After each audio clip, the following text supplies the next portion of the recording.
ताकत एक नशा, एक खतरनाक खेल। ये एक ऐसा खेल है जिसमें केवल सबसे चालाक और सबसे निर्दयी ही जीत सकते हैं।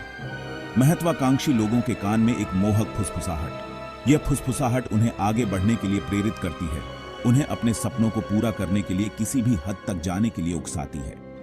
इतिहास गवाह है, ताकत की भूख ने साम्राज्य खड़े किए हैं और राजाओं को गिराया है। यह भूख कभी शांत नहीं होती, यह हमेशा और अधिक चाहती है। यह एक अंतहीन चक्र है जिसमें एक के बाद एक साम्राज्य उभरते और गिरते हैं। यह एक धोखे भरा रास्ता है जो टूटे हुए गठबंधनों के मलबे और गिरे हुए दुश्मनों के खामोश रोने से भरा हुआ है। यह रास्ता उन लोगों के लिए नहीं है जो कमजोर दिल के हैं। यह केवल उन लोगों के लिए है जो अपने लक्ष्यों को प्राप्त करने के लिए किसी भी हद तक जा सकते हैं। 1532 में इसी उथल पुथल के बीच से एक आवाज उभरी, ठंडी, शांत और बेरहमी से ईमानदार, निकोलो मैकियावेली। उनकी आवाज ने उस समय की राजनीति को एक नया दृष्टिकोण दिया।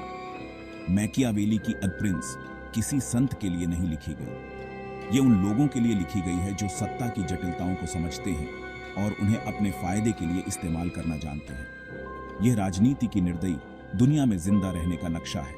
यह एक मार्गदर्शक है जो बताता है कि कैसे सत्ता प्राप्त की जाए और उसे बनाए रखा जाए, चाहे इसके लिए कितनी भी निर्दयता क्यों ना बरतनी पड़े।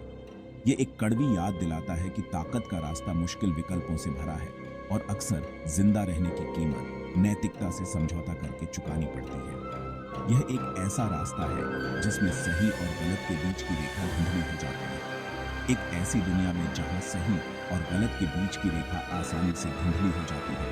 मैकियावेली का काम ताकत के स्थायी आकर्षण और खतरनाक प्रकृति के बारे में एक भयानक सच्चाई पेश करता है। यह सच्चाई हमें यह सोचने पर मजबूर करती है कि क्या सत्ता वास्तव में इतनी महत्वपूर्ण है कि इसके लिए हम अपनी नैतिकता और इंसानियत को दांव पर लगा दें। सत्ता की इस यात्रा में एक व्यक्ति अकेला खड़ा होता है, अपने साम्राज्य को देखते हुए। यह एक ऐसा दृश्य है जो हमें याद दिलाता है कि सत्ता की चोटी पर पहुंचना एक अकेला और कठिन सफर है। समय की निष्ठुर गति हमें यह याद दिलाती है कि सत्ता अस्थायी है। जो आज शासक है वह कल इतिहास का हिस्सा बन सकता है। यह एक निरंतर संघर्ष है जिसमें केवल सबसे मजबूत ही जीवित रह सकते हैं। और इस तरह सत्ता की इस कहानी का एक और अध्याय समाप्त होता है।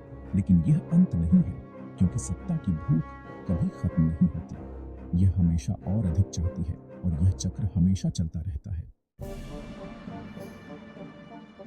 एक शासक की कल्पना करो, एक सच्चा मैकियावेलियन प्रिंस। वो शासक जो केवल ताकतवर ही नहीं बल्कि बुद्धिमान भी है। वो कोई एक आयामी तानाशाह नहीं है जो अंधाधुंध ताकत का इस्तेमाल करता है। उसकी ताकत में एक गहराई है, एक समझ है। नहीं, वो द्वंद्व का मास्टर है जो शेर की क्रूरता और लोमड़ी की चालाकी दोनों को समेटे हुए है। शेर की क्रूरता उसे ताकतवर बनाती है, लेकिन लोमड़ी की चालाकी उसे अजेय बनाती है। शेर कच्ची ताकत का प्रतीक है, हुक्म चलाने और डर पैदा करने की क्षमता। उसकी दहाड़ से दुश्मन कांप उठते हैं। उसकी उपस्थिति ही भय का संचार करती है। लेकिन सिर्फ बर्बरता ही काफी नहीं है। एक सच्चे नेता को केवल ताकतवर ही नहीं बल्कि बुद्धिमान भी होना चाहिए। प्रिंस के पास लोमड़ी की चतुराई भी होनी चाहिए, अपने विरोधियों को मात देने और खतरों को भांपने की चालाकी। उसकी चालाकी उसे हर परिस्थिति में सही निर्णय लेने में मदद करती है। उसे धोखे का माहिर होना चाहिए, अपने लक्ष्यों को प्राप्त करने के लिए कई चेहरे पहनने में सक्षम। एक सच्चा नेता वही है जो शेर की ताकत और लोमड़ी की चालाकी दोनों को संतुलित कर सके। उसकी यही विशेषता उसे एक सच्चा मैकियावेलियन प्रिंस बनाती है। द प्रिंस की सबसे परेशान करने वाली बात है इसका व्यावहारिक, यहां तक कि क्रूर नैतिकता का नजरिया। मैकियावेली का यह दृष्टिकोण हमें सोचने पर मजबूर करता है कि क्या नैतिकता और व्यावहारिकता एक साथ चल सकते हैं। मैकियावेली एक शासक के पारंपरिक विचार को चुनौती देते हैं जो उसे एक नेक और दयालु व्यक्ति मानता है। वह इस धारणा को तोड़ते हैं कि एक शासक को हमेशा नैतिक और दयालु होना चाहिए। उनका तर्क है कि स्थिरता और सुरक्षा की तलाश में एक प्रिंस को ऐसे काम करने के लिए तैयार रहना चाहिए जिन्हें अनैतिक या क्रूर माना जाएगा। यह विचार हमें यह सोचने पर मजबूर करता है कि क्या एक शासक के लिए नैतिकता से अधिक महत्वपूर्ण कुछ और हो सकता है।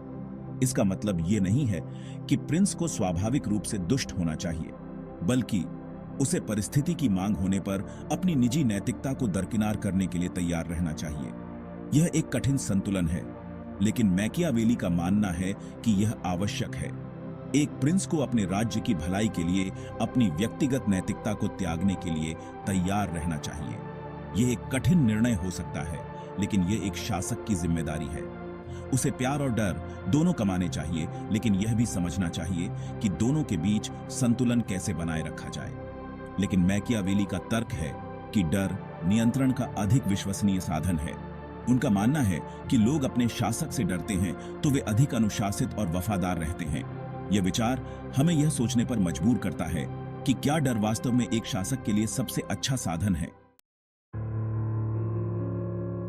भले ही एक राजकुमार को बंद दरवाजों के पीछे भद्दे कामों में शामिल होना पड़े, मैकियावेली एक नेक सार्वजनिक छवि बनाए रखने के महत्व पर जोर देते हैं।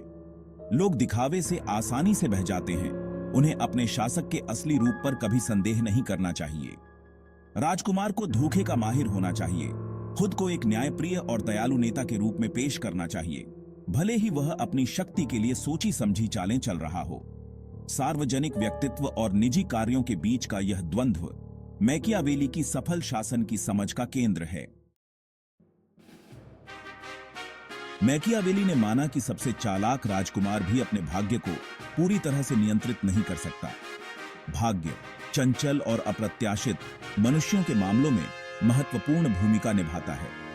वह भाग्य की तुलना एक उग्र नदी से करते हैं, प्रकृति की एक ऐसी शक्ति जो सबसे सावधानी पूर्वक बनाई गई योजनाओं को भी बहा ले जाती है। हालांकि मैकियावेली निष्क्रिय स्वीकृति की वकालत नहीं करते हैं। भाग्य की शक्ति को स्वीकार करते हुए उनका तर्क है कि एक राजकुमार दूरदर्शिता, अनुकूलनशीलता और निर्णायक कार्रवाई के माध्यम से इसके प्रभाव को कम कर सकता है।